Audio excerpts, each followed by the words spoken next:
আসসালামু আলাইকুম। খুবই খারাপ এবং ভয়াবহ দুঃসংবাদ। ভিডিওটা সর্বোচ্চ শেয়ার করবেন যেন মানুষের কাছে পৌঁছায়। আর শেয়ারের মাধ্যমে আমার প্রত্যেকটা ভিডিওতে বলি, যুদ্ধ করছে ইরানের মাঠে ইরানের বীর সেনারা। আমার আপনার দায়িত্ব হচ্ছে তাদের জন্য একটু দোয়া করা। তো দোয়ার জন্য হলেও ইনশাল্লাহ সবাই চেষ্টা করবেন। পাশাপাশি যদি পারেন একটু নফল নামাজও পড়বেন, আর ভিডিওটা তো অবশ্যই শেয়ার করবেন। ডোনাল্ড ট্রাম্প কথা দিয়েছিল যে আজকে মঙ্গলবার ইরানের ইতিহাসে সর্বোচ্চ লেভেলের ভয়ঙ্কর হামলা চালাবে। তবে যেই হামলাগুলো হয়েছে এটা ইরানের ইতিহাসে ভয়ঙ্কর হামলা হলেও আসলে আমরা যতটা ভয় পাচ্ছিলাম এটা এতটা ভয়ের এখনো শুরু হয় নাই। তবে বাকি যে সময়টা মানে একের পর এক যে ঘটনাগুলো আজকে ঘটছে, তো মনে হচ্ছে যে আসলে পরিস্থিতি খারাপের দিকে যাবে। ইরানের অর্থনীতির মূল একটা অংশ হচ্ছে খার্ক দ্বীপ। এই খার্ক দ্বীপকে বেসিক্যালি আমেরিকা যুদ্ধের মাধ্যমে দখল করতে চায়, কারণ এই দ্বীপটা তেলের উপর ভাসছে। আর আপনারা জানেন ইরানের অর্থনীতির একটা বড় ব্যাকআপ হচ্ছে তাদের তেল। সো এই তেলকে কেন্দ্র করেই মার্কিন যুক্তরাষ্ট্র এখানে প্রবেশের চেষ্টা করছে, আর সেই দ্বীপকেই আপনার চূড়ান্ত টার্গেট করছে। ডোনাল্ড ট্রাম্পের বেঁধে দেওয়া সময়সীমা শেষ হওয়ার মাত্র কয়েক ঘন্টা আগে ইরানের অত্যন্ত গুরুত্বপূর্ণ তেল রপ্তানি কেন্দ্র খার্ক দ্বীপে ভয়াবহ বিস্ফোরণের ঘটনা ঘটেছে। ইরানি সংবাদ সংস্থা মেহের এই হামলার তথ্যটি নিশ্চিত করেছে।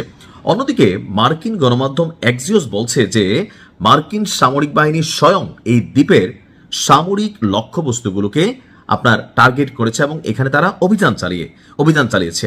এছাড়াও ইরানের একটি গুরুত্বপূর্ণ সেতুতে হামলা করে সংযোগ বিচ্ছিন্ন করে দেওয়া হয়েছে। অর্থাৎ যখন এই লড়াইটি চলছে, ইরানের সেনাবাহিনী বা ইরানের যারা যোদ্ধারা আছেন তারা কি বলা হয় যে স্থলযুদ্ধ হোক বা এখানে যারা অনুপ্রবেশকারী ২৫০০ সেনা সদস্যরা আছেন বা স্পেশাল প্যারাট্রুপার আছে মার্কিনীদের, এই খার্ক দ্বীপকে দখল করার জন্য যেন তারা সেখানে ঢুকতে না পারে, এই কারণে গুরুত্বপূর্ণ এই সেতুকে ধসিয়ে দেওয়া হয়েছে। দর্শক, এই দ্বীপটির গুরুত্বটা যদি আমি বোঝাইতে চাই, এই খার্ক দ্বীপটি হচ্ছে ইরানের অর্থনীতির ধমনী। অর্থাৎ আমাদের শরীরে যে শিরা উপশিরা ধমনী আছে, তদ্রুপ এটা হচ্ছে ধমনী। ইরানের মোট তেল রপ্তানির প্রায় ৯০% এই দ্বীপের মাধ্যমে সম্পন্ন হয়। তাহলে যে কোনো একটা দেশকে যদি ধ্বংস করতে হয়, আপনি তার অর্থনীতিকে ধসিয়ে দিতে হবে। আর এমনিতেই ইরানের মুদ্রার মান কিন্তু অনেক কম। আর এই পরিবর্তিত পরিস্থিতিতে খার্ক দ্বীপকে যদি আক্রান্ত করে মার্কিন যুক্তরাষ্ট্র, তাহলে ইরান একটা বড় ধরনের ধাক্কা খাবে। এটা সারা পৃথিবী জানে, আমেরিকাও জানে। তাই খার্ক দ্বীপকে তারা টার্গেট করেছে। বলা হচ্ছে যে মূল ভূখণ্ডের উপকূল ভাগ অগভীর হওয়ায় বড় তেলের ট্যাঙ্কারগুলো এই দ্বীপটিতে থাকে। ট্রাম্প গত ৩০ মার্চ থেকে এই দ্বীপটিকে পুরোপুরি উড়িয়ে দেওয়া বা দখল করে নেওয়ার হুমকি দিয়ে আসছিল। বলা হচ্ছিল যে আপনার তাদের ইরানের প্রতিটি বিদ্যুৎ কেন্দ্র আজকে তারা ধ্বংস করে দেবে, তেলের খনিগুলোকে ধ্বংস করে দিবে এবং খার্ক দ্বীপকেও তারা ধ্বংস করে দিবে। ইরানকে এর জন্য চড়া মূল্য দিতে হবে যদি তারা যুদ্ধে বিরতিতে না যায় অথবা মার্কিন যুক্তরাষ্ট্রের কাছে আত্মসমর্পণ না করে। খার্ক দ্বীপে হামলার পাশাপাশি ইসরায়েলি প্রতিরক্ষা বাহিনী তারা বলছে যে আজকে তারা আমেরিকা তো একটা হামলা চালিয়েছে, এর পাশাপাশি ইরান জুড়ে কয়েক ডজন অবকাঠামো সাইটে ব্যাপক বিমান হামলা চালিয়েছে।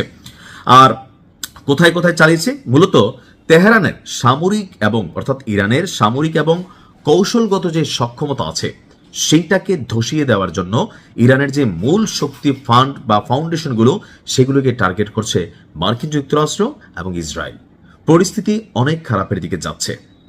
জানি না আসলে কি হবে, এই লড়াইটাতে শেষ পর্যন্ত ইরান কতদিন টিকতে পারবে, বাট আমি বিশ্বাস করি ইনশাল্লাহ ইরানের যোদ্ধারা তারা সর্বোচ্চ লড়াই করবে। ভালো থাকুন, আসসালামু আলাইকুম।